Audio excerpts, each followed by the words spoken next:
আসসালামু আলাইকুম। প্রিয় দর্শক, আপনারা নিশ্চয়ই খেয়াল করেছেন যে গত দুদিন ধরে একটা ঘটনা, যারা নাকি বিশেষ করে গাবতলী এলাকায় থাকেন তারা জানেন, এবং আজকে এটা বিভিন্ন মিডিয়াতেও এসেছে যে গাবতলীর গরুর হাটের ইজারা নিয়ে কি একটা ভয়ঙ্কর কাণ্ড কারখানা চলছে, একটা নির্লজ্জ বেহায়াপনা চলছে আমি বলবো। এই গরুর হাটের ইজারা দেওয়ার জন্য যে প্রতিষ্ঠান সর্বোচ্চ দরদাতা হয়েছিল তাকে নানা ছুতা নাতায় আমরা এখানে যে নতুন যে প্রশাসক নিয়োগ করা হয়েছে মোহাম্মদ এজাজকে, এই ভদ্রলোককে যে কেন এখানে প্রশাসক নিয়োগ করা হয়েছে, কোন যোগ্যতায় নিয়োগ করা হয়েছে, এটা এখনও আমার কাছে মানে আমি বুঝে উঠতে পারি না। যাক, সে আলোচনা আমি একটু পরে আসছি।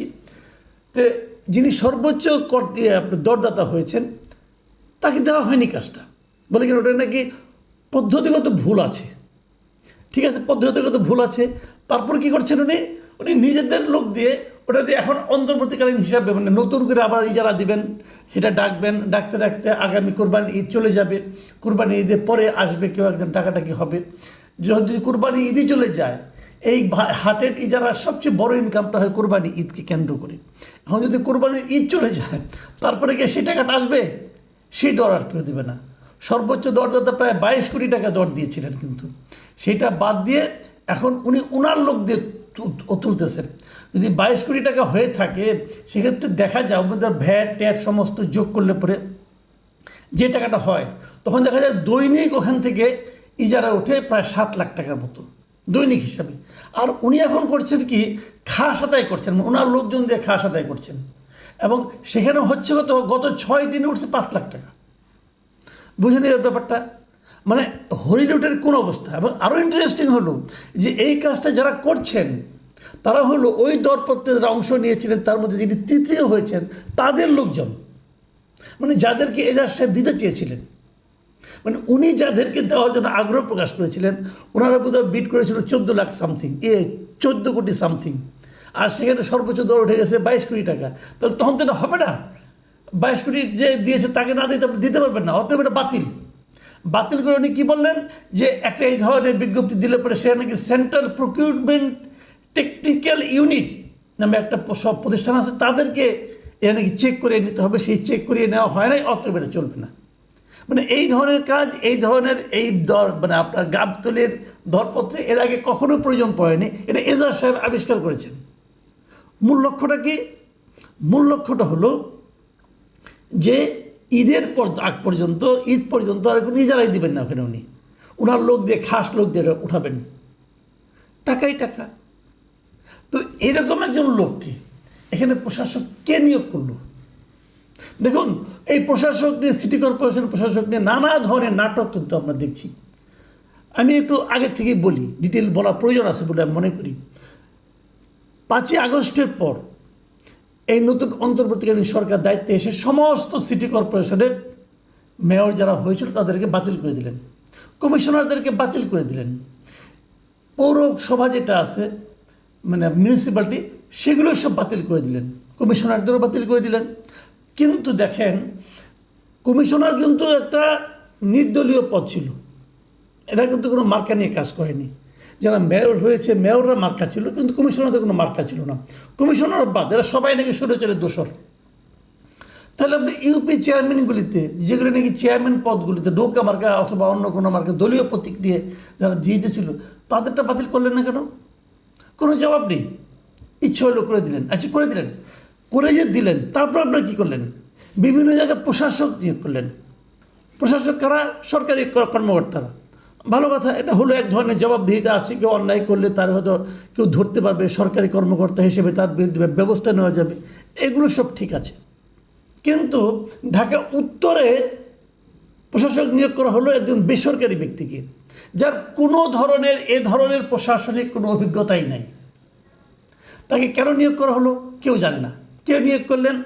এই স্থানীয় সরকার মন্ত্রণালয়ের যিনি উপদেষ্টা আছেন আসিফ মাহমুদ সজীব ভুঁইয়া, তিনি জনপ্রশাসন মন্ত্রণালয়ের সচিবকে নিজে হাতে চিঠি লিখেছেন। আমি সেই চিঠির একটু আপনাদের পড়ে শোনাই, তাহলে বুঝবেন। তিনি লিখেছেন, এই বছরের 23শে জানুয়ারি চিঠিটা লিখেছিলেন। তিনি লিখেছেন, প্রিয় সিনিয়র সচিব, আপনি নিশ্চয়ই অবগত আছেন যে আমি স্থানীয় সরকার, পল্লী উন্নয়ন, সমবায় মন্ত্রণালয় এবং যুব ও ক্রীড়া মন্ত্রণালয়ের উপদেষ্টার দায়িত্বে নিয়োজিত আছি। মানে আগে নিজের পরিচয়টা দিয়ে দিচ্ছেন যে উনি কত পাওয়ারফুল। তারপরে বলছেন, আপনার অবগতির জন্য জানাচ্ছি যে স্থানীয় সরকার বিভাগের ঢাকা উত্তর সিটি কর্পোরেশনের কার্যাদি সম্পূর্ণকরণের জন্য প্রশাসক হিসাবে একজন দক্ষ ও অভিজ্ঞ কর্মকর্তা পদায়ন করা প্রয়োজন। ভালো কথা। জনাব Mohammad Ejaz, chairman, river and delta research centre, Sher-e-Bangla Nagar, Dhaka, একজন দক্ষ ও অভিজ্ঞ কর্মকর্তা। উনি যে দক্ষ এবং অভিজ্ঞ কর্মকর্তা, এটা আসিফ আহমদ সাহেব জানলেন কীভাবে? উনি কখনো ওনার সঙ্গে কাজ করেছেন নাকি ওনার যে কাজ, ওনার যে এনজিও, সেই এনজিওটা এই ধরনের কাজের সঙ্গে সম্পৃক্ত ছিল কখনো? জীবনেও না। উনি কি বলছেন, তিনি কর্মজীবনে অনেক গুরুত্বপূর্ণ কাজের সঙ্গে যুক্ত ছিলেন। কী কী গুরুত্বপূর্ণ কাজের সঙ্গে যুক্ত ছিলেন আমি আসিফ মাহমুদ সজীব বিভাগে চ্যালেঞ্জ দিয়ে বলতে চাই, আপনি বলুন উনি কী কী গুরুত্বপূর্ণ কাজ করছেন এই জীবনে। তারপর বলতেছে, তাকে ঢাকা উত্তর সিটি কর্পোরেশনের প্রশাসক হিসেবে পদায়ন করা হলে এই প্রতিষ্ঠানের কাজের গতি বৃদ্ধি সহ প্রতিষ্ঠানের ভাবমূর্তি উজ্জ্বল হবে বলে আমি মনে করি। উজ্জ্বল হয়েছে? গরুর মাঠ নিয়ে তো সেরা বেড়া বাড়াই ফেলেছে, লেজে গোবর অবস্থা। একটা গরুর মাঠের ইজারা ঠিক দিয়েছে যে যিনি নাকি এলোমেলো অবস্থা করে ফেলেন, তার কারণে নাকি ভাবমূর্তি উজ্জ্বল হচ্ছে সিটি কর্পোরেশনের। তো এই ধরনের লোক উপদেষ্টাও হয়েছে, এই ধরনের লোক প্রশাসক হয়েছে সিটি কর্পোরেশনে, নগর পিতা হয়েছে। সিটি কর্পোরেশন ঢাকার রাজধানীর কেন্দ্রস্থলে সবচেয়ে গুরুত্বপূর্ণ যে সিটি কর্পোরেশন, তার প্রশাসক হয়েছে এই ধরনের লোক, যার অতীত কর্মকাণ্ড সম্বন্ধে সুস্পষ্ট কোনো ধারণা কারো নাই। এই যে ওনার যে এনজিওটা, যে river and delta research centre, এটার সম্বন্ধে কার কি ধারণা আছে? এর ওয়েবসাইটে যান না, যাই দেখেন, এদের দেখলে আপনার হাসি উঠবে। একটা মোহাম্মদপুর এখানে একটা অফিস নিয়ে তারা এটা করতেছে। উনি একসময় নদীর দালাল, নদী নিয়ে অনেক কাজকর্ম করেছেন, যে কাজকর্মগুলো করেছেন সেগুলো বলার চেয়ে না বলা ভালো। ওনার সম্বন্ধে অনেক খবরই জানি আমরা, যারা বাংলাদেশের নদী নিয়ে কাজ করেন জিজ্ঞাসা করে দেখবেন এদের সেবার ইমেজটা কী। হ্যাঁ, ওনার দুজন খুব ওনাকে পছন্দ করেন, ওনার সঙ্গে খুব ভালো সম্পর্ক, এরকম আরও দুজন অবশ্য মানে উপদেষ্টা আছেন, তাদের তদবিরে যে হয়েছে এটা আমরা জানি। এই লোককে দিছে এই কাজ করতে। আচ্ছা ঠিক আছে, আসিফ মাহমুদ সাহেব তাকে দিচ্ছেন। আসিফ মাহমুদ সাহেব আবার কী বলতেছেন এখন দেখেন। এই যে চট্টগ্রামে মামলা করে আপনার সিটি কর্পোরেশনের মেয়র হিসেবে শাহাদাত সাহেব হলেন, বিএনপির প্রার্থী ছিলেন উনি, আদালত তাকে নিয়োগ করলো। ভালো কথা। ঢাকা সিটি কর্পোরেশনে ইশরাক হোসেনকে আদালত রায় দিল যে এখন ইশরাক হোসেন মেয়র হবে। এইগুলি নিয়ে কিন্তু আবার আসিফ মাহমুদ সাহেবের বিরাট আপত্তি। গত কয়েকদিন আগে, গত শুক্রবারে, এই আসিফ মাহমুদ সাহেব একটা কথা বলেছেন, খুব মারাত্মক কথা। কিন্তু ওনার বক্তব্য হলো যে এই যে হয়েছে পট পরিবর্তনের মাধ্যমে যারা নাকি মানে আপনার পরিবর্তনের পর নির্বাচন আগে হেরে এখন আদালতের মাধ্যমে যারা এসেছে, তাদের ব্যাপারে আসিফ মাহমুদের বক্তব্য হলো যে আদালতের মাধ্যমে আসা নাকি আগের নির্বাচনটাকে জাস্টিফাই করা। এটা হলো ওনার বক্তব্য। অতএব তাদের নাকি পলিটিক্যাল পার্টিগুলি নাকি উচিত হয়নি, এটা ওই ধরনের মন্তব্য নিয়ে করেছেন। যদি উচিত না হয়ে থাকে, ভালো কথা, উচিত হয়নি, তাহলে কীভাবে করলে উচিত হতো? আদালত বলতেছে ওনার মেয়র হওয়া উচিত, আর আপনি বলতেছেন এটা নাকি পলিটিক্যাল পার্টিগুলি উচিত হয়নি। তাহলে কোনটা উচিত? আপনি যেটাকে নিয়োগ দিয়েছেন, ভাই আপনার লজিকটা কি, এটা বুঝান না। আপনি একজন লোককে নিয়োগ দিয়েছেন, তাকে নিয়োগ দেওয়ার পেছনে আপনি কী লজিক কাজ করেছে? আপনার মনে হয়েছে, আপনি কে হে ভাই? আপনি মনে করলে আপনার ইচ্ছা অনুযায়ী দেশ চলবে, আপনার ইচ্ছা অনুযায়ী ঢাকা সিটি কর্পোরেশন চলবে? আপনি এই ধরনের ইচ্ছা পোষণ করার যোগ্যতা রাখেন? কিভাবে রাখেন? কোন যোগ্যতা রাখেন আপনি? আপনি কি ব্যাপারে এক্সপার্ট?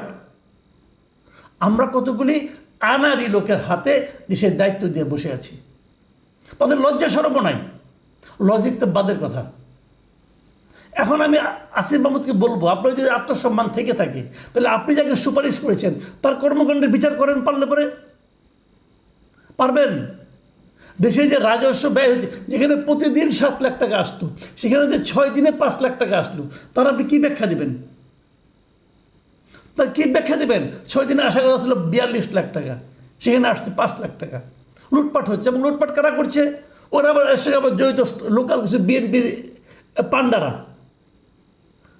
তো এই তো দেশ এইভাবে চলছে। এই অপচয়ের দায় কে নেবে?